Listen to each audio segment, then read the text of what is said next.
মানুষ নির্লজ্জতার অসীম অতলে যাওয়ার পরে এই কথাগুলো বলতে পারে। এরকম সিচুয়েশনে মানুষ বলতে পারে যে ইহুদিরা মূর্তি পূজা করে না। ইহুদিদের মধ্যে এখন কেউ শিরিক করে না, বড় আশ্চর্যজনক জিনিস। অর্থাৎ তারা ইহুদিদের মধ্যে আপনি সেখানে এখন কোনো মূর্তি পূজা দেখবেন না, ওদের দেশে কোনো মূর্তি পূজা নেই। আর নিয়মও আছে, যে জাতি মূর্তি পূজা করে না তাদেরকে দ্রুত থামিয়ে দেওয়া যায় না। ক্ষমতার দ্বন্দ্বে আলাদা দিছে, কোনো সন্দেহ নাই, ক্ষমতার দ্বন্দ্বে আলাদা দিছে। আর এখন বলছে আমাকে হেল্প করে দেখেন, আপনাকে হেল্প অনেক ওরা উন্নতি করছে। হ্যাঁ, কে বলেছে হামাস ওখানে যুদ্ধ করছে? ওরা ইহুদিদেরই তৈরি করা। তবে অবশ্যই আমরা হামাসের শয়তানের সাথে না। এরা হচ্ছে ইহুদি মতপুষ্ট, একে তৈরি করেছে ইহুদিরা। ইসরায়েলের জন্ম দেওয়া হলো, হামাসের পিছনে জন্ম হলো ইহুদিরা জন্ম দিয়েছে। ওই জন্য ফিলিস্তিন থেকে ভাগ হয়ে আলাদা গাজা দখল করে বসে আছে। ওর কোনো সরকার নেই, কিছুই নেই। ও পাগলা কুত্তাকে যখন মারছে, তোরে মারলে কে ওর পেছনে যাবে? পাগলের কাজ করতেছে, কেন প্রতিহত করবে? কি আছে ঢাল তলোয়ার? এমন কোনো ব্যক্তি হয় বা এমন কোনো দল হয় যেই দল একটা কাফেরকে দু চারটা ঢিলা মারলো আর তারপরে শত শত মুসলিমদেরকে কাফেররা মেরে দিল, এটা ইসলামের খেদমত করলো, মুসলিম জাতির খেদমত করলো না কি করলো? এটা দেখার বিষয়। যদি এটাই ভাই আল্লাহ ভালো জানে, তাহলে আল্লাহ এদেরকে অপদস্থ করুক। Every time you attack, Palestine lose their own land. 75 years যতবার না জেনে না শুনে অতটুকু ক্ষমতা নাই ঠেকানোর, আর আগ বাড়াইয়া মারতে গেছে, ততবার ফিলিস্তিনিরা তাদের জায়গা হারাইছে। ওরা কি মোতার যুদ্ধের হিস্ট্রি জানে না?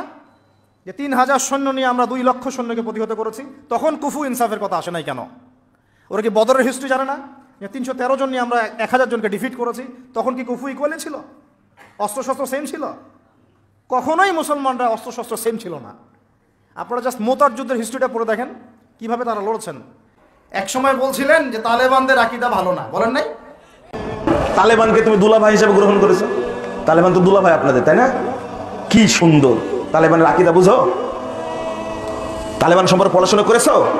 তুমি তার পিছনে ছোট কেন? তুমি তালেবান আহলে হাদিসের বাচ্চা, তালেবান স্লোগান দাও। তুমি একটা মুনাফিক, তুমি তাজা মুনাফিক, তুমি তাজা মুনাফিক, টাটকা নগদ কাঁচা মুনাফিক একটা। তোমার আকীদা ঠিক করো আগে। সময় বলছিলেন যে তালেবানদের আকীদা ভালো না, বলেন নাই? বলেন নাই? তারপর যখন তারা আমেরিকাকে পিছিয়ে বের করে দিল, নতজানু হয়ে আত্মসমর্পণ করতে বাধ্য হলো, এখন তো ঠিকই বলছেন তারা ইসলামী খেলাফত কায়েম করেছে। ঠিক একই কথা এখন আপনি ওখানেও বলছেন। যারা বিদ্রোহ প্রতিহত করছে, এই ছোট্টখাটো বাচ্চাদেরকে মারার পরে হামাসের ভাইরা ইত্যাদি সংগঠনের ভাইরা এখনো বলছেন এরা খারেজি হয়ে গেছে, আকীদা নষ্ট, পাগলের কাজ করতেছে। কত বড় নির্লজ্জ হলে একটা মানুষ এই কথা বলতে পারে? কত বড় নির্লজ্জ হলে একটা মানুষ এই কথা বলতে পারে? বাংলাদেশে যদি কুফাররা আক্রমণ করে, এক্সাম্পল দিচ্ছি, এখন আপনি যদি প্রতিহত করেন, আপনি কি সন্ত্রাসী হয়ে যাবেন? আপনি জঙ্গি হয়ে যাবেন? সবার আগে তো এই দায়িত্ব পালন করবে সরকার, করবে না?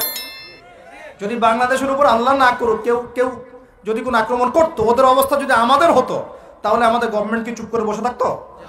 তারা তাদের সর্বোচ্চ শক্তি প্রয়োগ করতো না? করতে করতে যদি গভর্নমেন্ট হেরে গেল, ধরেন ওরা জিতে গেছে, গভর্নমেন্টের নিয়োজিত সমস্ত সৈন্যকে মেরে ফেলছে, জনগণ আমরা কিছু বাকি আছি, আমরা কি চুপ করে বসে থাকবো? আমাদের শেষ নিঃশ্বাস থাকা পর্যন্ত আমরা লড়বো না? ওই কাজটাই ফিলিস্তিনে করা হয়েছে, আর এখনো হচ্ছে। কিন্তু এই ভাইদের বিরুদ্ধে যারা কথা বলে, এদের নেফাকি নিয়ে কথা বলতে আমার নিজেরই লজ্জা হচ্ছে। এদের এগেনস্ট এরা এত পচা শামুক, এখানে হাঁটলে আমার নিজেরই পা কেটে যাবে।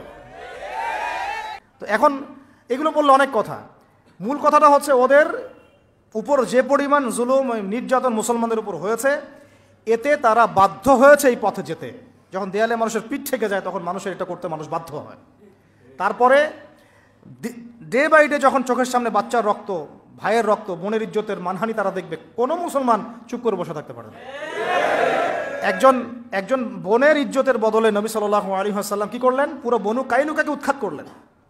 একজন রাষ্ট্রদূতকে হত্যা করার অভিযোগে নবী সাল্লাল্লাহু আলাইহি ওয়াসাল্লাম 2 লক্ষ রোমান সৈন্যের এগেনস্টে 3000 সৈন্য পাঠাই দিলেন। কই মুসলমানরা তো কখনো এরকম করে চিন্তা করে নাই? ওদের 1000 হলে আমারও 1000ই হতে হবে। আর আমরাই তো ওদেরকে একা ছেড়ে দিলাম। এখানে আশপাশের আরব রাষ্ট্রের ভূমিকা কি? পুরো বিশ্বের মুসলিম রাষ্ট্রগুলোর কি ভূমিকা পণ্য বয়কটের কি ভূমিকা, ঐক্যবদ্ধ সামরিক বাহিনী গঠনের বিষয়ে আমরা কতটুকু তৎপর, আমরা যারা নিউক্লিয়ার মিসাইলস বিলং করি তারাই বা কতটুকু এদেরকে হেল্প করেছে, আমরাই বা আমাদের দায়িত্ব কতটুকু পালন করেছি। এখন যাদের কিছুই নাই শেষমেশ ঢাল তলোয়ার নিয়ে লড়তেছে, ওদেরকে আপনি আঙুল তুলে আন্ডারস্টিমেট করতে যাচ্ছেন? নির্লজ্জ হলে এটা করতে পারেন, যখন আপনার লজ্জা থাকবে না। একটা হাদিস আছে, ইদা লাম তাস্তাহি ফাসনা মা শিত, যখন তোমার লজ্জা বলতে কিছুই থাকবে না, যা ইচ্ছা তাই করতে পারো। এখন এই পর্যায়ে আসছেন আপনারা, আল্লাহ পাক আপনাদেরকে হেদায়েত দান করুন।